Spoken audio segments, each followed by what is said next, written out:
नमस्ते, मैं एडवोकेट पूजा भदौतिया फिर एक बहुत इंपॉर्टेंट रूलिंग के साथ आपके सामने आई हूँ। मैटर जान लेते हैं। मैटर क्या है?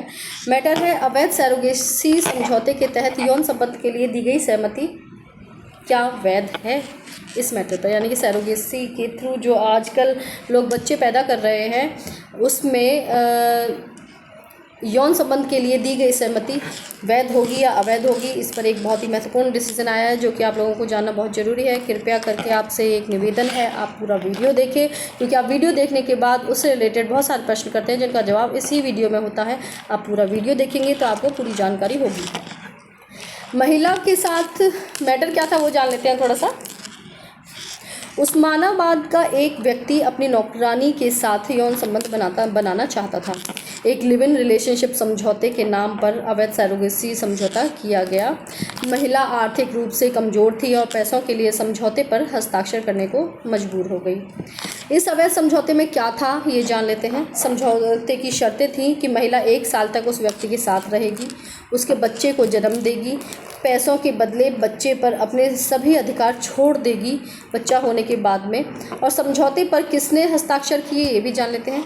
ऐसे समझौते पर ये जो समझौता हुआ था, आरोपी पुरुष ने, शिकायतकर्ता महिला ने, महिला की मां ने और आरोपी की पत्नी ने, इन सब ने इस समझौते पर हस्ताक्षर किए थे। महिला के साथ हुआ क्या था एक्चुअल में, जो ये मामला बना, ये केस दर्ज हुआ वो जान लेते हैं। कई महीनों तक यौन शोषण और शारीरिक दुर्व्यवहार होता रहा उस शिकायतकर्ता महिला के साथ। जब छोड़कर जाने की कोशिश की तो जबरन कैद, धमकी और हमला किया गया। मेडिकल रिपोर्ट में 9 चोटें आईं जिनका उल्लेख था, और महिला की मां और एक पारिवारिक मित्र ने उसकी कहानी की पुष्टि की, जिन्होंने उसे अस्पताल पहुंचाने में मदद की, महिला को, जो शिकायतकर्ता महिला थी। इसके बाद बॉम्बे हाईकोर्ट ने क्या कहा ये जान लेते हैं। बॉम्बे हाईकोर्ट का कहना था कि प्रथम दृष्टया हमारी राय है कि अवैध दस्तावेज के तहत दी गई ऐसी सहमति भारतीय दंड संहिता की धारा 90 के तहत सहमति नहीं हो सकती है।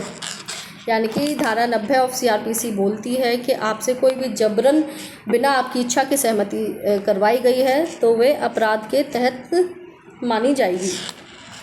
न्यायमूर्ति विभाग कांकवाड़ी और न्यायमूर्ति संजय देशमुख की खंडपीठ ने यह टिप्पणी की थी। अदालत ने इस समझौते के बारे में क्या कहा था वह जान लेते हैं। ये जो समझौता हुआ था आरोपी और विक्टिम के बीच में, और विक्टिम की मां और आरोपी की पत्नी के बीच में, उसके लिए अदालत ने बोला कि यह समझौता सार्वजनिक नीति के खिलाफ है, बल्कि यह सैरोगेसी का समझौता है जो भारत में वैध नहीं है। सैरोगेसी भारत में अभी विधिक रूप से न्याय संगत नहीं है, इसको कोई ये अलाउ नहीं है, कोई परमिशन नहीं मिली है। यह विश्वास करना कठिन है कि कोई समझदार विवाहित महिला ऐसा करेगी। भारत में वाणिज्यिक सैरोगेसी समझौते गैर कानूनी हैं।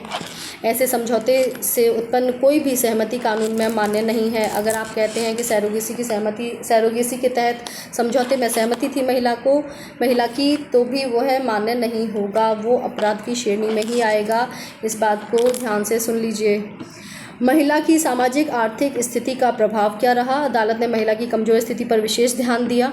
शिकायतकर्ता एक अशिक्षित ग्रामीण महिला लगती है, वह पैसों की ज़रूरत में थी और पैसे देने के बहाने उससे ऐसा अवैध दस्तावेज निष्पादित करवाया गया लगता है। यह कहना था किसका? न्यायालय का।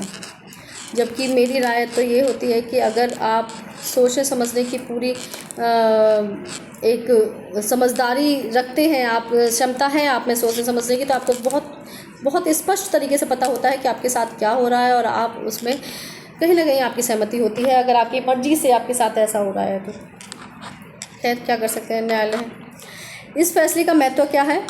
यह फैसला स्पष्ट करता है कि आर्थिक कमजोरी का फ़ायदा उठाकर बनाए गए अवैध समझौते कानूनी सुरक्षा नहीं पा सकते हैं। महिलाओं के शोषण के खिलाफ एक महत्वपूर्ण न्यायिक कदम है यह। इस प्रकार की कानूनी जानकारियाँ जो आप लोगों को होना बहुत आवश्यक है, मेरी नज़र में और मेरे ख्याल से आपकी नज़र में भी बहुत ज़रूरी है। बेसिक नॉलेज आपको सामाजिक तौर पर, व्यक्तिगत तौर पर होना बहुत ज़रूरी है, ताकि आप अपना अपनी सुरक्षा कर सकें, अपने आसपास लोगों की सुरक्षा कर सकें, नोन की, रिलेटिव की और अपने परिवार की सुरक्षा कर सकें। उसके लिए इतनी कानूनी जानकारी आपके लिए होना बहुत ज़रूरी है। आपको मेरा वीडियो कैसा लगा है ये कमेंट बॉक्स में ज़रूर बताएं। आपके कुछ और भी विचार हैं इससे रिलेटेड तो वो भी आप बताएं। मेरी वीडियो को लाइक करें, चैनल को सब्सक्राइब करें और ज़्यादा से ज़्यादा इन वीडियोज़ को शेयर करें ताकि सबके लिए ये यूज़फुल हो। आप लोगों को सबको कानूनी जागरूकता होना बहुत ज़रूरी है। धन्यवाद।